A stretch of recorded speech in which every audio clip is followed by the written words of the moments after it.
ভারতের পশ্চিমবঙ্গ নির্বাচনের প্রথম দফায় রেকর্ড ভোটদানের পর জয়-পরাজয় নিয়ে রাজনৈতিক মহলে শুরু হয়েছে হিসেব-নিকেশ। প্রায় ৯৩% ভোট পড়ার ঘটনাকে ঘিরে রাজ্যের শাসক দল তৃণমূল কংগ্রেস এবং কেন্দ্রের শাসক ভারতীয় জনতা পার্টি বিজেপি দুই পক্ষই নিজেদের পক্ষে ফলাফল আসার দাবি করছে। ২০২১ সালের নির্বাচনে উত্তরবঙ্গের বেশ কিছু জেলায় ভালো ফল করে বিজেপি। তবে এবারের উচ্চ ভোটদানের হারকে নিজেদের পক্ষে ইতিবাচক ইঙ্গিত হিসেবে দেখছে সর্বভারতীয় তৃণমূল কংগ্রেস। দলটির নেতারা বলছেন, সাধারণ মানুষের ব্যাপক অংশগ্রহণ তাদের উন্নয়নমূলক কাজের প্রতি সমর্থনই তুলে ধরছে। বিজেপির কোমর ভেঙে গেছে। বিজেপি ১৫২টার মধ্যে তৃণমূল কংগ্রেস ১২৫ থেকে ১৩৫টা সিট জিততে চলেছে।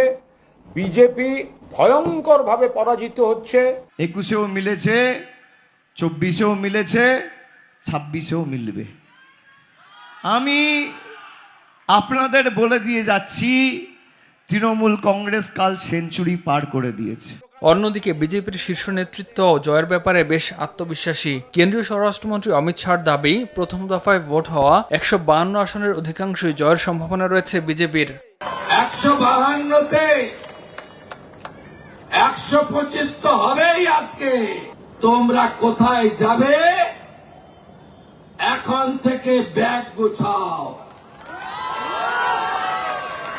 ধমক চমক বন্ধ করতে হবে। এত ধমকে ছিল, আটকাতে পেরেছে।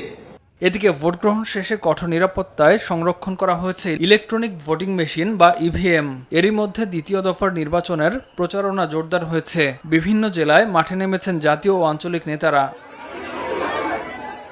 প্রচারণায় সরব প্রধানমন্ত্রী নরেন্দ্র মোদীও। নদিয়া, দক্ষিণ ২৪ পরগনা ও হাওড়ায় সভা করার পাশাপাশি গঙ্গায় নৌভ্রমণ করে জনসংযোগ বাড়ানোর চেষ্টা করছেন নরেন্দ্র মোদী।